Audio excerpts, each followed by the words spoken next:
আসসালামু আলাইকুম। স্বাগত জানাচ্ছি বাংলা রান্নাঘরে নতুন আরেকটি রেসিপি দেখার জন্য।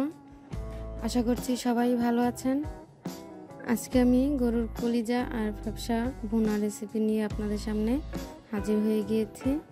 এই গরুর ফ্যাপসা আর কলিজা একসাথে আমি ভুনা করেছি।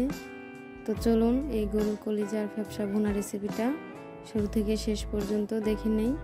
আর একটা কথা, যারা এখনও আমার চ্যানেলটি সাবস্ক্রাইব করেননি, প্লিজ আমার চ্যানেলটি সাবস্ক্রাইব করে পাশে থাকা বেল আইকনটি বাজিয়ে রাখবেন, যাতে করে আমার নতুন নতুন ভিডিওর নোটিফিকেশন পেয়ে যান।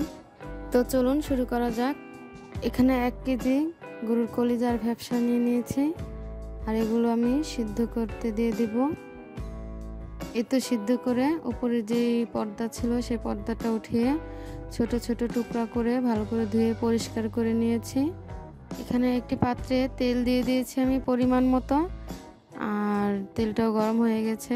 গোটা মশলা দিয়ে দিচ্ছি, এলাচ, তেজপাতা আর দারচিনি। একটু নেড়েচেড়ে ভেজে এর মধ্যে দিয়ে দিচ্ছি 1 কাপ পরিমাণ পেঁয়াজ কুচি, আর পেঁয়াজটা আমি হালকা লাল করে ভেজে নেব।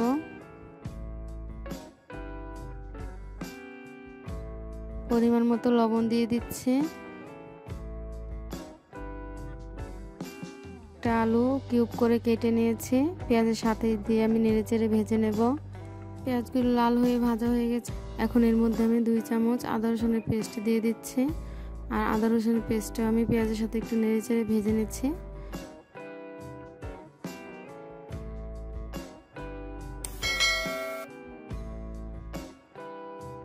পানি অ্যাড করে দিচ্ছি শুকনো মশলা দেওয়ার জন্য।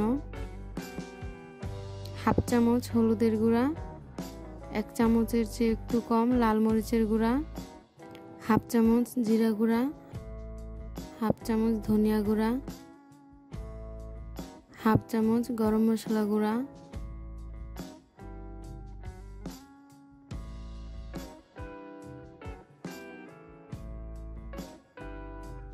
আর একটু পানি দিয়ে মশলাগুলো ভালো করে কষিয়ে নেব।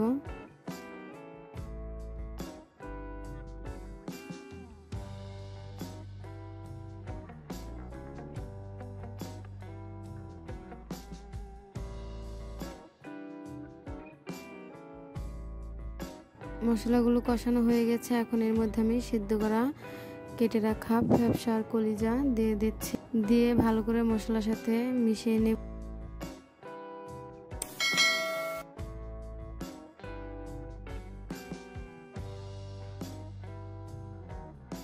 আর অল্প পরিমাণে পানি দেব কষানোর জন্য।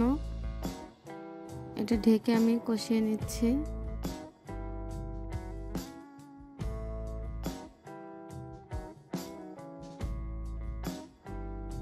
এই তো কষানো হয়ে গেছে। এখন আমি নেড়েচেড়ে পরিমাণ মতো পানিটা দিয়ে দিচ্ছি।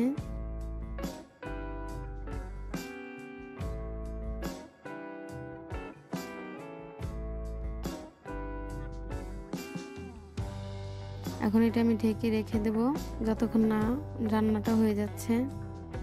এই তো কলিজা ফ্যাপসা ভুনাটা হয়ে গেছে। আমি এর চেয়ে বেশি ঝোল কমাবো না। সবশেষে ভাজা জিরার গুঁড়ো উপরে একটু ছড়িয়ে দিচ্ছি। তো এখন এটা আমি নামিয়ে ঠান্ডা করে পরিবেশন করব।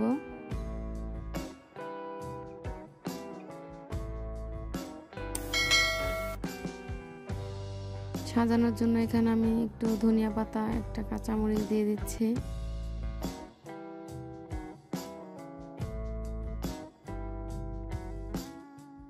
আর আজকের এই রান্নাটা যারা নতুন রাঁধুনি তাদের বেশি উপকারে আসবে। এই তো হয়ে গেছে গরুর কলিজা ফ্যাপসা ভুনা। আশা করছি সবারই আজকের এই ফ্যাপসা কলিজা ভুনা রেসিপিটা ভালো লাগবে। কমেন্ট করে জানাবেন, আর অবশ্যই একটা লাইক দিয়ে দেবেন। তো শেষ পর্যন্ত পাশে থাকার জন্য অনেক ধন্যবাদ। সবাই ভালো থাকবেন। আল্লাহ হাফেজ।